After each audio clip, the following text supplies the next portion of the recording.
So, if you ever felt trapped by the idea that life is about choosing sides, introvert or extrovert, work or play, confidence or paranoia, this episode is for you.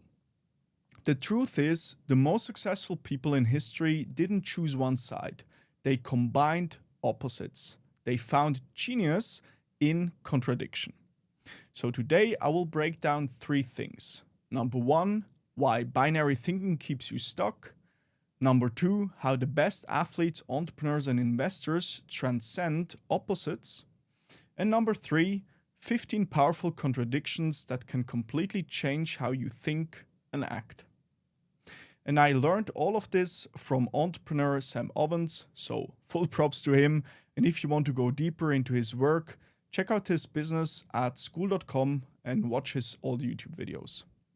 So a warm welcome back to Catch a Zenith, the podcast about high performance and business. I'm Nicola, your host, and I work in sales at a B2B software startup. So most of us grow up believing there's a right way and a wrong way. You're either extroverted or introverted, either good at math or good with people, either a dreamer or a doer, a go-getter. And this binary thinking feels safe, but it traps you. Once you pick a side, you build your identity around it, and soon you're stuck in a corner. You can look at politics, for instance, Hillary versus Trump. People pick a side, and suddenly the other side isn't just different, it's wrong, evil, stupid, whatever. And that's what binary thinking does. But history shows us something else. Genius lives in contradiction. For instance, take Michael Jordan. In his era, players specialized. You were either offense or defense. But Jordan mastered both. He became unstoppable because he transcended the game's categories. Or boxer Mike Tyson. Heavyweights were strong but slow, and lightweights were fast but weak. And boxer Mike Tyson was both heavyweight power, but also lightweight speed. And that contradiction made him terrifying for opponents or to opponents. And this shows up everywhere. Einstein, Newton, Musk, Jobs, Buffett, Bezos. Genius is rarely one-sided. Genius is contradiction. So, if binary thinking is a trap, how do we escape it? Here's the trick, or the trick is this. The way to achieve something is often through its opposite. So you don't look for ideas, look for problems, and problems lead to ideas. Or don't chase money for yourself, help others first, and the money follows. Or another one, don't chase freedom by doing what feels free today. Discipline now unlocks freedom later. And if you want health, short-term pain in the gym equals long-term energy. Or if you want wealth, short-term sacrifice equals long-term abundance. Or if you want freedom, short-term discipline equals long-term choice. And it's the paradox of life. To get what you want, you often have to do the opposite of what feels natural. Let me repeat that. To get what you want, you often have to do the opposite of what feels natural. And the world doesn't move in balance. It swings like a pendulum. Take bodybuilding. Once the belief was, or back in the day, the belief was eat huge, lift heavy, more and more supplements. But then it swung to fast, eat light, no or less supplements, do CrossFit and that kind of stuff. So again, opposites over and over. And just it's obviously highly simplified, but just to make the point clear here. Another one is take presidents. Obama, he was measured, formal, suit and tie. And then Trump, brash, casual, raw. Opposites again.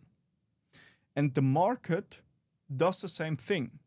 Stocks climb on confidence and collapse on fear and repeat. And Warren Buffett, one of maybe if not the greatest investor of all time, calls it this: in the short term, the market is a voting machine. In the long term, it's a weighing machine. So perception swings wildly, but truth sits closer to the middle. And if you can see when the crowd goes too far, you will find opportunity. And this pendulum also shows up in business culture, not just in markets, but in how companies obsess over appearances. So most people optimize for optics, so suits, titles, fancy offices, business cards, and obviously there's value to that. But here's the paradox: the more you optimize for image, the less you create substance. So you can think of big corporations. An example could be Bank of America, for example. They will force employees into suits, give them executive titles, and then hand them outdated laptops with clunky software. Maybe today it's a little bit better, but perfect optics, broken tools. That's what's going on here. And it's backwards. So I would make the argument, focus on substance, not image, because time is the great corrector. In the short term, people vote with perception. In the long term, they weigh your actual value. So you be the person who gets weighed, not voted for. And I'm not saying there can be value to those more status-driven things, but I think long-term action and delivering on your promises and deliver quality outweighs titles and all that superficial stuff. So now let's run through 15 paradoxes billionaires, world-class athletes, and innovators all mastered, or at least a lot of them. Number 1, confident and paranoid. That contradiction. And again, Michael Jordan, the basketball player, knew he was the best, but trained like someone who's coming to take his spot, so to replace him. So confidence gives you belief, but paranoia keeps you sharp. Again, both things are valuable if used correctly. The second one, or number 2, polite and disruptive. So you be kind to people, but ruthless. They are ruthless with their work. And great leaders deliver harsh truth without attacking the person. And that's one of the rare qualities you can see in leaders who are harshly truth or speaking the harsh truth without making the other person feel wrong. They have a very empathic way of saying what needs to be said. Number 3, words and actions. Doers, or another word, go-getters, have the best words because they are backed by action. Speak when necessary, but let execution do the talking. So again, you want to speak, of course, but you need to also deliver what you just taught or talked about. Number 4, open-minded and stubborn. So Jeff Bezos, founder of Amazon, could pivot instantly when proven wrong, but also stay stubborn on principles like customer obsession. So he was perfectly able to pivot if he had data at hand that proved him wrong. But then if something was working or something was clearly important, he could be super, super stubborn. Number 5, divergent and convergent thinking. So you first brainstorm endless options. That's divergent thinking. And then you collapse them down into one clear action. So convergent thinking. So first you open the funnel, you listen to a lot of stuff, you come up with ideas, you brainstorm, but then you need to focus on a few good ideas. And that's how innovators move forward. They can do both. Number 6, passionate and rational, or emotional and rational. Passion or emotions fuels energy. And rationality keeps it from burning you alive. You need both fire and water. Again, you need both. Number 7, energetic and calm and relaxed. For instance, in chaos, you need to stay calm. When the team is flat, bring the energy back in. And leaders supply whichever charge the situation lacks. Number 8, work and play.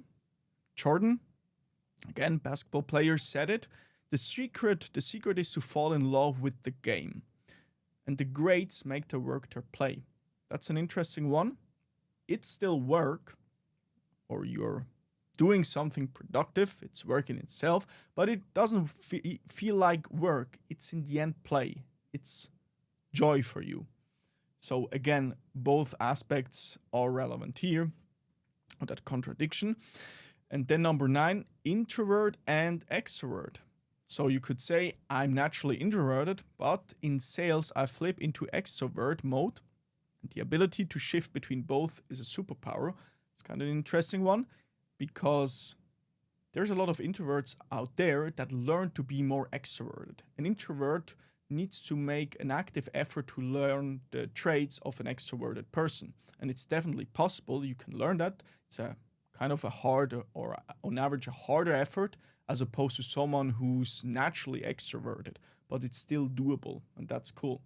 So here again, and obviously you want to be sometimes an introvert in some instances, but in other instances you need to talk, you need to be more an extrovert. So you again have those contradictions that actually both together in the end can help you to live a good life. Number 10, specialist and generalist. So you be T-shaped, deep expertise in one field, broad awareness across many. And for instance, Amazon lost money for years. Generalist accountant would call it failure, but Bezos saw the strategic play. Number 11, lone wolf and team player.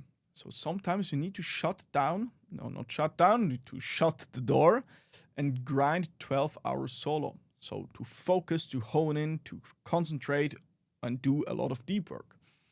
And other times you need to integrate with a team. And winners can do both. They can focus on the work at hand and watch their computers for maybe 12 hours straight, but at the same time, when the situation demands it, they can also switch to extrovert team player mode. Number 12, big picture and detail oriented. So vision without detail is fluff. Detail without vision is blind. And the best zoom in and out constantly. So you need a strategy, you need a vision where you want to go, but without the actual execution or the details, the day-to-day work, this vision has not a large value. So you need both. But on the other side, if you're just executing like crazy without knowing where you're going, it just feels productive, but you are keeping yourself more busy than actual productive. Number 13, work smarter and harder. So most people think it's one or the other, but the grades out-strategize, out-focus, and out-grind everyone else, smarter and harder. And the interesting one thing here is a lot of people right now talk about work smart, not hard. But in order to work smart, you need to first work hard because you need to learn how to work, how to do the actual work, how to be more efficient. Because when you're starting out, you don't know anything, you don't know a lot. And you need to become more skilled. And once you become more skilled, you know how to work more efficient. And then you're actually working smart. And you can still work hard, but you are getting more out for what you put in. And that's ultimately the definition of leverage. You get more and more out for what you put in. So you put in 5 hours of work and you get out a lot of output. So to make an example, when you're starting out as a cold caller, like I was recently as a sales development representative in a software company in sales, I obviously already started some businesses, did some stuff, but cold calling, I was not so experienced. So when I started out, when I worked 10 hours, I got a certain output.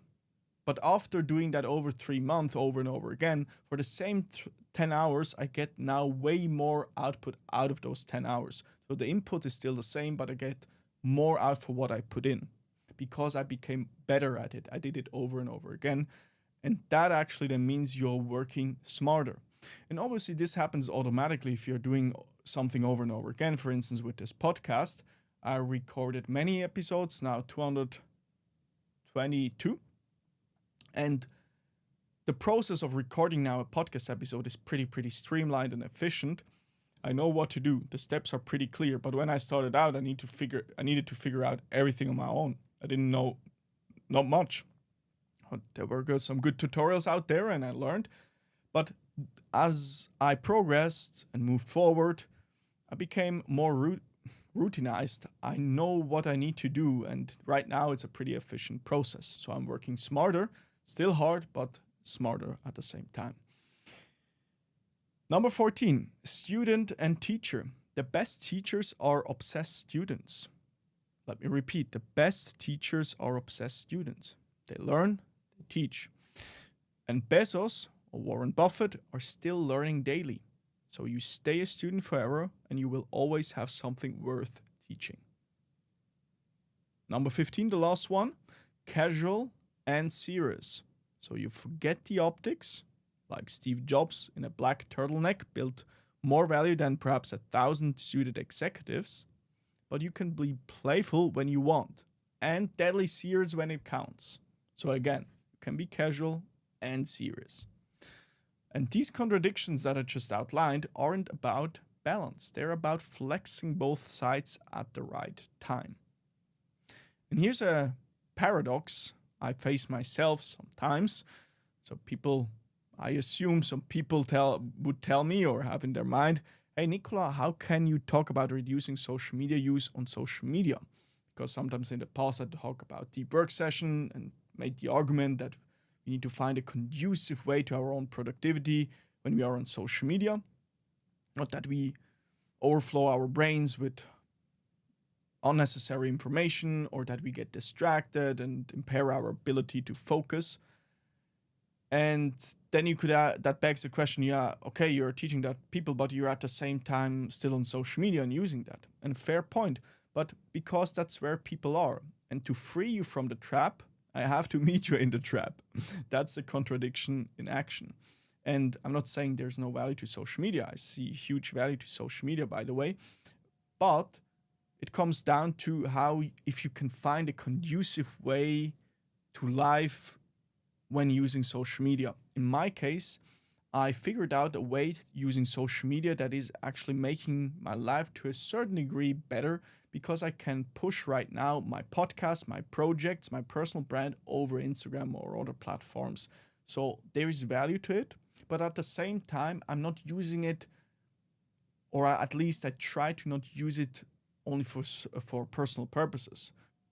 So this means that I check all the Instagram stories or all the posts from people I know, although sometimes I was very strict in the past. Now I'm a little bit less strict, although I don't like that too much. So I would prefer to go to a more strict approach back, that I just upload stuff and ghost that post then. So like I think Joe Rogan, for instance, is doing it. But at the same time, I also see value in following people for inspiration. Let's say Jordan Peterson or Dr. Jordan Peterson or Patrick Bet-David or other interesting influencers or intellectual people where you can learn from. But still, the medium itself, I don't see, as opposed to reading a book, as too productive or making life better or more focused. Because when I'm reading a book, I'm way more focused. I can very much go deep in a topic, go down a rabbit hole, and yeah. But there's value to both sides, obviously. But I just wanted to address that. How can you talk about being careful with social media when you're on yourself on social media and uploading stuff? Now you see why. I found a conducive, a productive way of using social media for my own projects, and like that I can make a check mark and say, yeah, okay, it's okay to use it because I found a way that makes my life to a certain degree better, or at least it helps me to push my projects. And again, I'm not claiming here to be perfect, that from time to time I fall into the tendency of checking a story or watching a post. I'm not perfect, not making that point here, but whenever I was super consequent in the past for years and months, I felt better, and I would prefer to go 100% back to that state, or almost 100%. Alrighty. So the point I wanted to make here is don't fear contradiction, learn to use it. So let's conclude. Most people live trapped by binary thinking. They pick sides, adopt identities, and limit their potential. But every genius, whether Jordan, Tyson, Buffett, Bezos, Musk, all the great ones, Peterson, found power in contradiction, or at least that's part of their success. I would make the argument. And here's my challenge, or the challenge in general. Stop asking, which side am I? Instead, ask, how can I be both? I will repeat that. Stop asking, which side am I? Instead, ask, how can I be both? And when you embrace contradiction, you will stop playing the same game as everyone else. And that's when you will start to win. So that's it for today's episode of Catch the Zenith. If you got value from this, share it with someone who needs to hear it. And remember, genius isn't choosing sides, it's learning to transcend them. And as a thank you for tuning in, I spent 4 months putting together a list of 100 podcast episodes everyone should hear before they die, all from other shows, not mine. Inside you will find my top 10 all-time favorites, plus the best episodes, my best picks on wealth, health, relationships, and productivity. So just click the link in the show notes to download it for free, and you will also get my newsletter so we can keep learning together. It's my free gift for you. I spent quite a lot of time doing that, and why I did it is because I always wanted such a list, so I created it myself, and now I have all the best episodes I listened over the past, I don't know how many years, maybe 5, 6-ish years. I have them in one single PDF. So just go click the link below, download it for free. And if you want more insights like in this episode, subscribe to the podcast and check out my weekly newsletter, Zenith Sunday, where I share lessons I'm learning in real time about growth, business, and life. Thanks for tuning in. Peace out.